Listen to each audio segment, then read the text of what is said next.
America అధ్యక్షుడు Donald Trump, ప్రపంచ కుబేరుడు ఎలాన్ మస్క్ ల మధ్య విభేదాలు తీవ్రతరమయ్యాయి. రిపబ్లికన్ ట్యాక్స్ బిల్లును టెస్లా అధినేత వ్యతిరేకించడంతో వీరి మధ్య దూరం పెరిగింది. ఈ క్రమంలో ట్రంప్ పై మస్క్ సంచలన ఆరోపణలు చేశారు. సెక్స్ కుంభకోణంలో నిందితుడైన జెఫ్రీ ఎప్స్టైన్ తో ట్రంప్ నకు సంబంధాలున్నాయని తెలిపారు. అతిపెద్ద బాంబు పేల్చాల్సిన సమయం ఆసన్నమైందంటూ మస్క్ ఎక్స్ లో ఒక పోస్టు పెట్టారు. అందులో కుంభకోణంలో నిందితుడైన దర్యాప్తు ఫైళ్లలో ట్రంప్ పేరు కూడా ఉందని ఆరోపించారు. అందువల్లే దర్యాప్తులో వెల్లడైన విషయాలను ఇప్పటి వరకు బహిరంగంగా బయట పెట్టలేదని విమర్శించారు. ఈ సందర్భంగా భవిష్యత్తులో దీనికి సంబంధించిన నిజానిజాలు బయటపడతాయన్నారు. ట్రంప్ ను అభిశంసించాలంటూ ఒక నెటిజన్ పెట్టిన పోస్ట్ ను మస్క్ సమర్థించారు.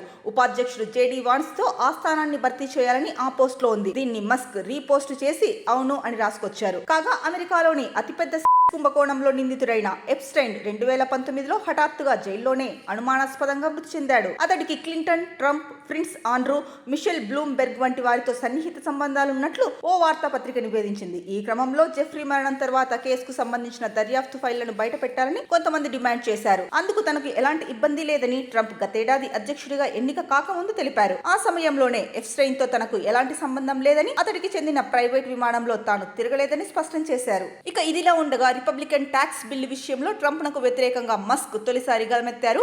ఈ క్రమంలో మస్క్ డోజ్ శాఖ బాధ్యతల నుంచి వైదొలిగారు. తన మద్దతు లేకుండా 2024 అమెరికా అధ్యక్ష ఎన్నికల్లో డొనాల్డ్ ట్రంప్, రిపబ్లికన్ పార్టీ నేతలు ఓటమి పాలయ్యేవారని టెస్లా అధినేత తాజాగా తెలిపారు.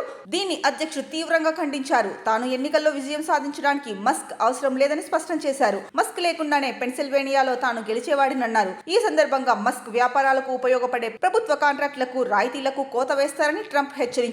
దీనికి మస్క్ స్పందిస్తూ 80% మందికి ప్రాతినిధ్యం వహించేలా అమెరికాలో కొత్త పార్టీ పెట్టడానికి ఇది సమయమేనా అంటూ పోల్ పెట్టారు.